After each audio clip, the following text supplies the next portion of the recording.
Salut tout le monde, salut, na pesi bino mbote bele bandeko aussi bozu occasion, opportunité, na chance ya opasser na chaîne na biso GKL Congo TV na pesi bino mbote ngandeko na bino GKL Libaya Talo. Donc voilà, mbote na bino lisusu, merci na bandeko bozo contribuer, bozo tia ba j'aime, ba commentaire, ba partage, vraiment zo sala ngaka bien. Donc lelo na eli bino recette, eza recette asika vraiment te parce que ba aussi tozi occasion okeki sasa, to aussi to lele yango penza déjà un impact na Congo mboka na biso et lekutu même espace pour nantaba. Ba koma na bango kolia mingi yango ke taba. Donc voilà, na présenter bino lelo recette ya poulet mayo. Poulet mayo na biso to sala la bino lelo, base na biso eza poulet ye aussi to sokoli bien, to fongoli ye alali awa poulet ya mobimbe yango ye avandi awa kitoko. Pona osa poulet mayo na biso toza na deux étapes. Première étape to assaisonner poulet na biso et puis toko tchaye na moto atumbama. Donc yango wana na présenter no poulet et puis be piste na biso tozo ko assaisonner les soso yango. Première épice toza na matungulu. Kitungulu yango yo toche litungulu ndambo mukie parce que litungulu mususu tosala yango na deuxième étape na biso. Donc en première lieu toche litungulu, toche échalote, toche gingembre, tangawisi yeyo ya jaune tomona, toche ail yeyo na se, toche mungwa o nyonso bomona mungwa et puis eloko ya sika to bakisi na sauce na recette na biso na elibino mazudi. Bao bayebi mazudi, bayebi yango te na français babenga yango basilic. Donc totie mazudi yango bozomona faire mazudi misatu et parfumer les biso soso na biso. Mazudi yeyo ya frais yango. Donc totie mazudi. Tozo mixer ba épices na biso.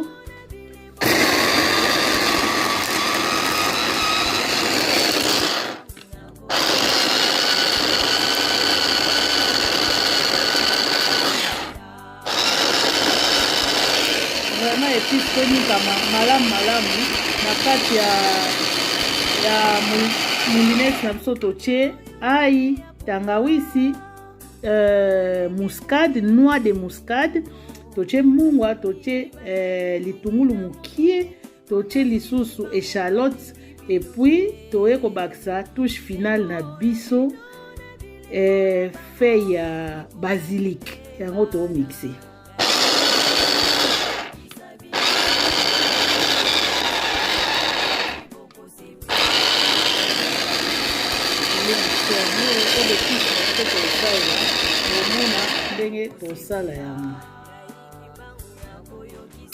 Donc épice na biso toniki ebeli kitoko épice na biso yango ebeli sikoyo pona kobanda tozo assaisonner poulet na biso tozo tchaye nano citron ekota bien na soso na biso po toyebika soso eza musuni po tcha mwa citron kwa aza vraiment na jus mingi te totie citron mobimba. Ok voilà, tobaloli soso na biso tomonde na tie banzela. Donc voilà totie penza citron akota penza citron. So citron eza monene ochaka ndambo po aza soso moko. Biso citron ko eza mikie a penza na jus penza te. Donc to utiliser citron moko. Voilà, totie citron na biso tozo pakola citron soso azwa citron ndeka to pakola mafuta. Voilà soso na biso azo kota penza akoti citron, azwi citron to monat azwi citron. Sikoyo elo tosala tozo tchaye poivre na biso yango. Poivre ye tozo tcha poivre na assaisonnement na biso.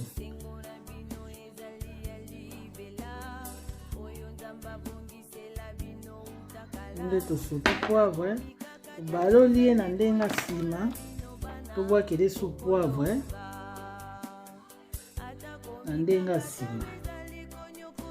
Et voilà, toujours revisiter poulet mayo.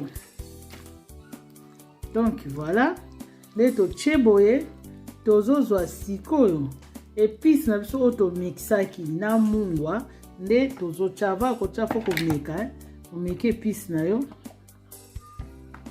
omeki épice oyeba épice na biso yango épice na biso yango ouais mungwa c'est bon. Donc tozo pakola épice na biso na soso épice penze koti esangani bien. Donc biso bandeko na nga bawa boyebi te tolambelaka bakib magique te tolambelaka produit naturel. Biso produit naturel totiaka na biso bakibi te totiaka na biso bouillon totiaka te tokima makambo wana. Donc tolambelaka naturel boma nde na opakola soso na kati ye banzela po akota mpenza épice. Soso ya biso tokati ye banzela po akota épice. Ok voilà, tozotia partout lipeka kotia épice totie mpenza ekota parce que na mungwa donc assaisonnement otomixa boye epesa biso ka on dirait kib magie quoi, mais naturel, kib magie naturel, sans produits chimiques, sans rien. Donc ça na danger mon côté pour na santé na biso. Voilà, kib magie na biso naturel. Soso na biso yango yo tozomona bino nyonso nde tozoko mélanger épices na na sauce toujours masser bien abela azala na kanda te abela bien sauce ye bomoni bino moko. Donc voilà nde na biso yango oyo toassaisonner kitoko nde totie boye okotika no ya lali na ye na épice lobi na ntongo osali bien sopo moni oza na tante ndeti botouta misala. Donc koyekwa assaisonner na pokwa osali ya okoya obien omoni ke no ide ya olia yango elioka lelo neti ngai yango bomoi na pasoli ye bien po akota vraiment mungwa parce que nazokeke kotia ye kaka sikoyo na four yango bomoi na katikati ye parsi bomoi nde na katikati yango na pasoli ye akota vraiment mungwa epui na asire bino ke akoti mungwa kitoko. Mais après avoir commencé soso na biso kotia vraiment bépice tozotia une cuillerée ya moutarde kotia ebele te juste une cuillerée ya moutarde yango oyo ya moutarde. Soso na biso ekola aza ya pete donc c'est pas la peine totia ebele. Donc lutu moko ekoki nango po ebakisela biso goût. Donc voilà tosangisa moutarde oyo ekende na nsima na liboso kaka lutu moko wana so olekisi mabe. Donc lutu moko kaka ekoki bomoni bino moko moutarde na biso topakoli na soso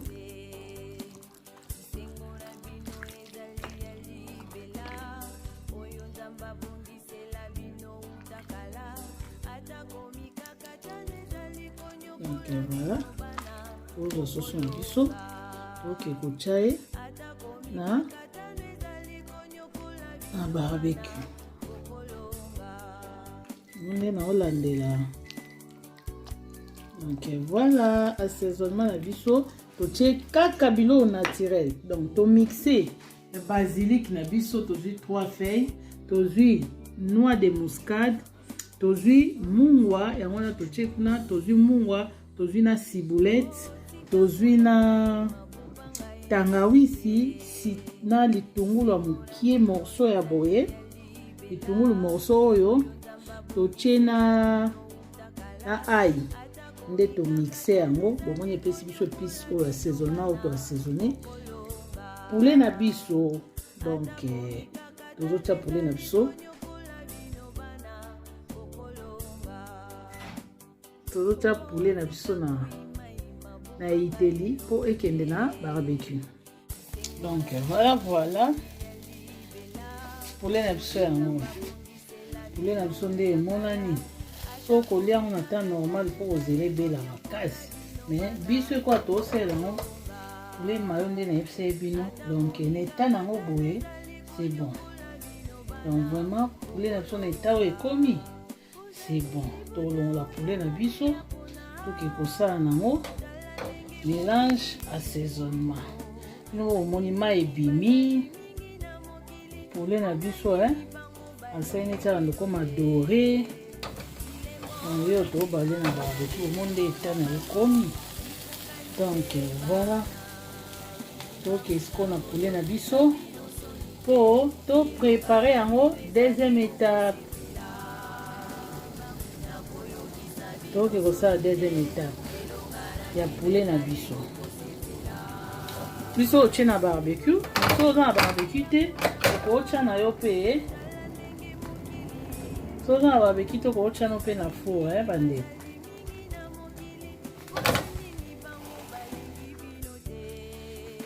Tozo continue recette na biso tolingi tokota na deuxième étape ya mélange ya poulet na biso. Donc poulet na biso to mélanger na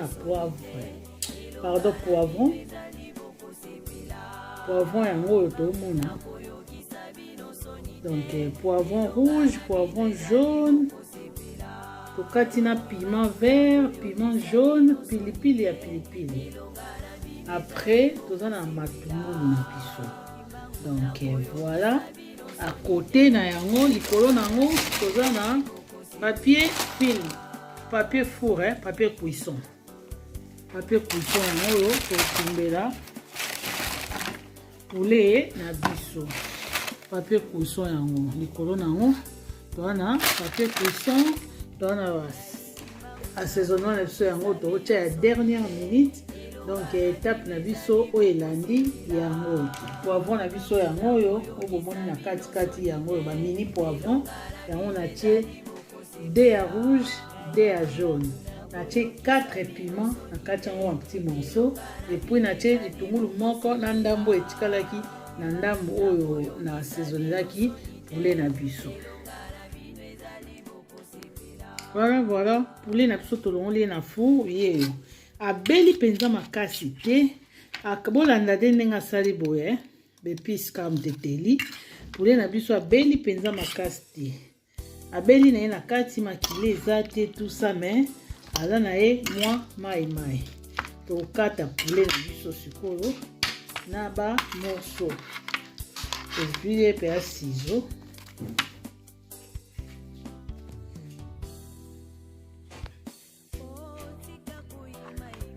Voilà, tokata soso na biso nde bomona na kata na ciseau kokata no pe na mbeli zaka obligé te kokata na ciseau mais asepe na kata na ciseau po liboko moko esimbi telefone ezofilme moko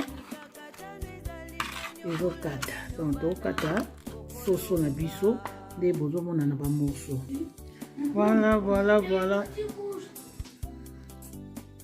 Voilà poulet na biso yango oyo poulet na biso yango oyo tokati ye bamorceau nde bomonaki banda obongisa tokatikati poulet na biso bamorceau oyo bozomona awa bamorceau vraiment ezala mike te na okonseye morceau mike te ezala bamorceau moko mwa moyen yango tokati na poulet na biso. Sikoyo tokoma na étape ya mélange tosala mélange ya poulet na biso. Donc voilà pour un mélange toza na besoin l'épice na biso ya base ici tochaki bomoni poulet na biso ebeli vraiment makasi te eza moins rouge mais eza na makila te bomoni aza moins rouge mais aza na makila te ye pe moins rouge mais ça va donc okausa soso makasi te azala mwa mai nde bomoni aza abeli mpenza a point donc tozotya mayonnaise na poulet na biso poulet mayo omona poulet mayo tozotya mayonnaise na poulet na biso mayonnaise na biso yango oyo yango tozotya na poulet na biso so oluki mayonnaise yango olia mpe poulet na yo kitoko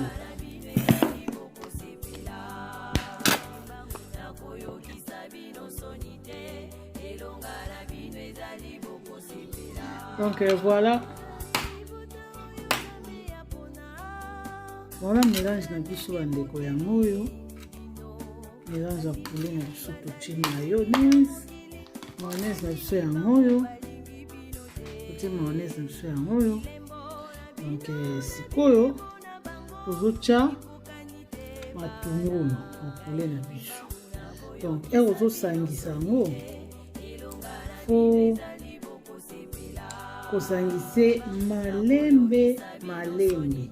malembe epanzana te parce que poulet aza vraiment aza fragile hein? En fait poulet eza pete ya poulet apete donc sangisa ye malembe asangana malembe komela kobriske poulet te obrutaliser poulet non sangisa poulet malembe bomoni matungulu totie donc matungulu totie mwa mingi mpo biso olingana biso matungulu donc yango wana totie mwa mingi so olinga matungulu te otie quantité no mokie biso vraiment poulet ya matungulu mingi yango totie matungulu ebele donc voilà poulet na biso yango eosangisa ye bien totie mayonnaise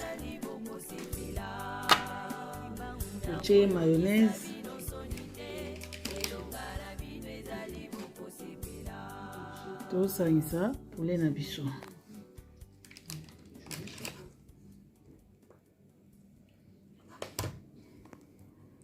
donc voilà poulet na biso asangana na matungulu après tozwa poulet na biso tokangi yango toke kotya ye na moto avanda su na moto ndambo voilà notre poulet mayo okati ya barbecue ezotumbama ezobimisa moto bozomona vapeur ezobima mwa ete donc poulet mayo ezotumbama na kati awa tande etie molunge na papier omoni molunge ezotumbama na yebisi no banda tochango esali déjà 40 minutes mais il faut beta pena 1h30 totika on pena 1h30 naketa makemba donc poulet mayo oyo etiango na four po ekauka donc tikele yango tant kozala pressé te tikela eta matungulu na kati elemba goût ya matungulu epanzana na nini poivron elemba goût ya poivron epanzana kuna na kati pilipili epanzana mayonnaise esangana donc ozala pressé te nde tocheki yango boye tozokonte 1h30 kaka na position oyo tobando balola kaka nde toya olongola yango bozoka poulet na biso na kati nde ezotoka nayebisi bino somo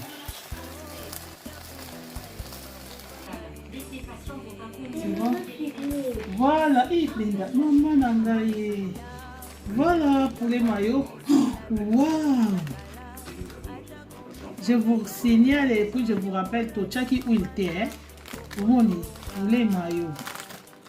poulet mayo nzambe na ngai donc voilà bandeko nanga poulet na biso ebeli. Donc tozo passer à table tolia yango na kwanga na makemba. Donc tosalaki de poulet poulet mayo eliamaka na sani te kaka nde tofongoli boye eza kokola liboke tolela ye kaka yango bomoni toza nango mibale mosusu yango oyo. Donc oyo ya bana baolia na kwanga tole na kwanga mosusu ezochauffe na kwanga na makemba. Donc bomona bino momilinga nde ezobima vraiment. So ozosala yango meka okomona yo moko nyonso bapilipili banini. Donc meka vraiment okokanisa opesanga raison. Voilà pour les mondo yango ebeli bandeko balandi. Merci mingi na passage na bino chez GKL Congo TV. Abonnez-vous massivement, partagez, komosana ba commentaire te tomonani na recette ya mbala sima. Bye bye. Les mayo. Donc bokende na GKL Congo TV bokuta na recette nde tosali poulet mayo na biso. Poulet mayo na mwa soupe wana tolandela wana. Poulet mayo bokoto.